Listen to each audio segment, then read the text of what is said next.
So, last class we had started off with the concept of working capital. We studied various factors that influence the working capital. We discussed about nature of the industry, size of business, terms of purchase and sale, production cycle process, business cycle, and production policy. We have discussed 6 different factors in the last class.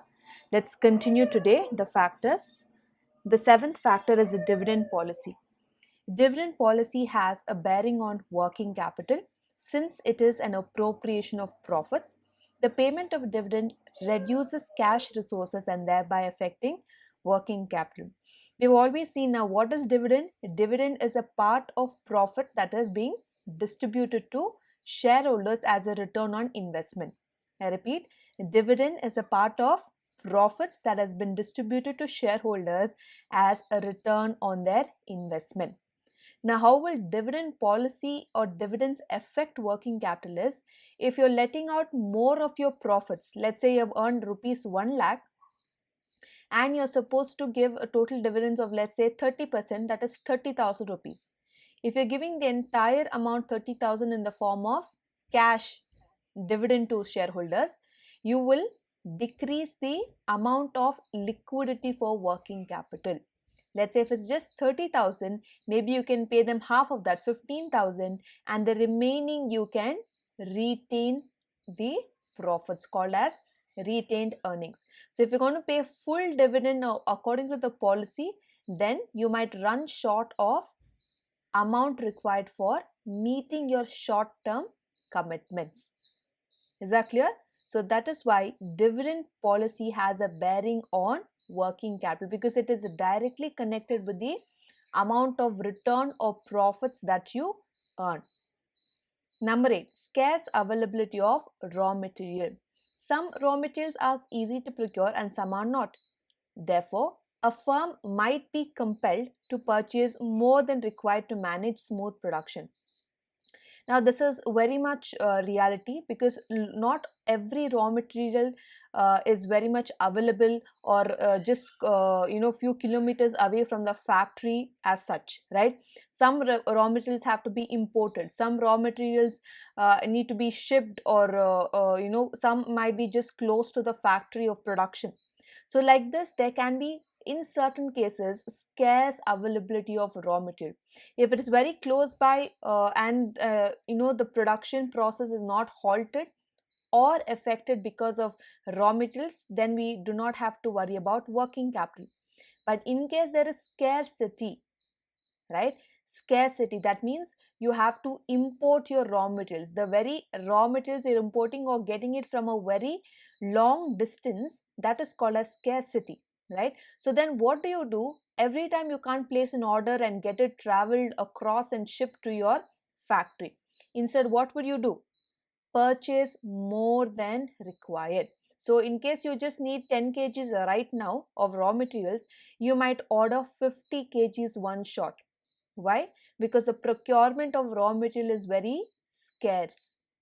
Understand? So all your money will just go in procuring the raw material. So this will definitely impact your working capital management. Okay, because in case if you don't have raw material, what would happen? Your production will get hampered. Okay, your production will be affected.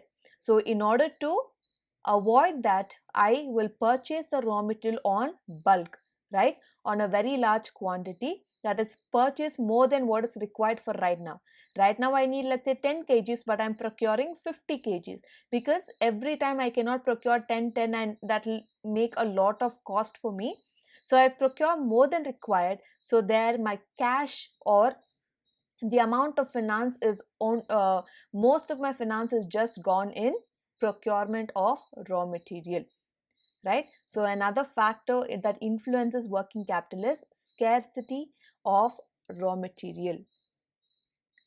Number 9, operating efficiency. It relates to the optimum utilization of resources at a minimum cost. Efficiency of operations accelerated the pace of cash cycles and involves the working capital turnover. Now here we are talking about efficiency. That means with how less investment are you able to multiply your income. Okay, with less income we always aim at maximum benefit, correct? We want to invest less but we want to have return more than the investment. That is called as efficiency. That means a company's efficiency is what I'm talking about. How is the company making use of its resources? Is it using it optimally? That means to the fullest, okay, to the best use, meaning, so whatever resource, it can be labor, it can be machine, it can be finance, it can be land, labor, capital, anything, right? Any kind of resources that the company consists of, how well it is utilizing so that it gets maximum benefit. If I make my labor work throughout 10 hours non-stop, do you think the labor is going to give me a very good outcome or a result? Definitely not. Human need rest, they need break, correct? You need to make them instead work in shifts, right? In Work in shifts so that the work is done, as well as the workers are also not exhausted while working, right? I'm not exhausting them due to the workload, but I'm giving them enough breaks, or I'm making them work in shifts so that only when they are active or they are healthy and they are mentally active will they be able to work to their best energy, correct? If they don't have energy, if they're exhausted, will the labor be able to give a good product? Definitely not. So that is what I'm trying to talk about here. Efficiency. The same ways, even for machine, you can't run machines or equipments continuously for hours together, right? The machine might slow down over the years, the machine might get immediate repairs, or the machine might even shut down immediately. You need to allot proper timings when to run the machine, how many hours it should run, how many kind of grease that you need to put, oil you need to put or repair it, etc. All these maintenance must be taken well care so that you get the maximum benefit out of minimum investment or minimum cost. So when you are doing that efficiently, you will also be able to use the working capital wisely. If not, then you will end up having more working capital requirement. The last factor that affects credit control. It includes factors as the volume of credit sales, the terms of credit sales, the collection policy, etc. With a sound credit policy, it is possible for a firm to improve its cash inflow. This is very important. Now, as I told, depending on the nature and the size of business, every firm, every company will have its own requirements, right? Its own adjustments, its own rules, regulations, how it has to work, etc. Now that is called as credit control. Okay, the rules that you set, right? How much credit sales to make. Okay, now all the sales I can't make it on credit, otherwise I can't survive, correct?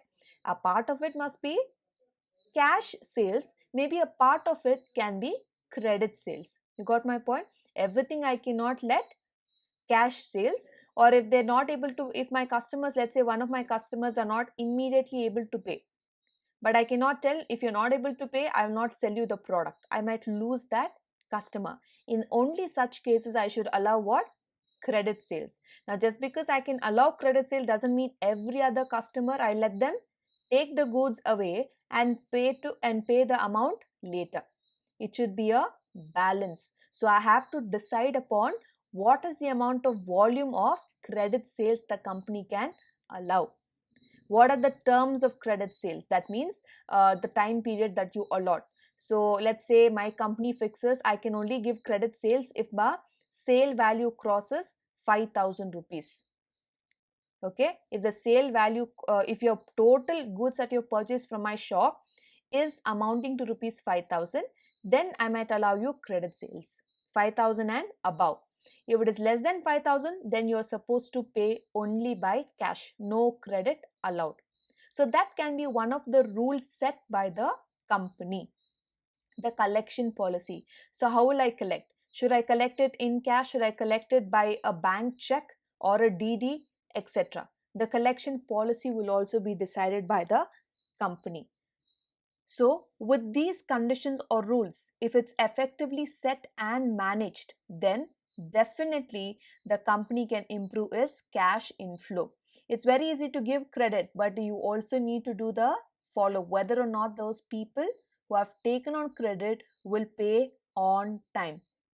Is that clear? Because there's so many people who back out. There's so many loans that become NPA. Remember, non-performing asset, they do not turn up paying their principal or amount. So that's why you need to also be strict about your collection policy. There should always be limit as to how much credit sales you allow, what are the terms of the credit sales, and what is the collection policy. So if these things are effectively controlled, okay, then the company will definitely improve its cash inflow. Understood? These are the various 10 different factors that influence our working capital. So thus far we have studied the concept and the factors. Moving on, we have different sources of working capital. Now we have 4 different sources of working capital: loans from financial institution,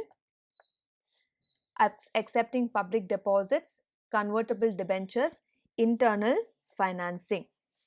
Now loans from financial institution, as I told, because for working capital, simple thing, if you just go to a bank, now every company will have only current account, not savings or any other type. They'll only have current account. Where they don't have money but they still want to pay bills, can they avail money from the bank? Yes, it is called as bank overdraft. Yes or no? So one such option is loan from financial institution, otherwise it's called as bank overdraft. Okay, or you can take a short term loan possibly. Next, we have accepting public deposits. Now public deposits is directly related to the image seeking to invite public deposit. Now if there is a startup company or a small scale company inviting public deposit, not really public will come forward and deposit with the company. Now these companies who are seeking public deposit must be a well reputed and a very established companies, right?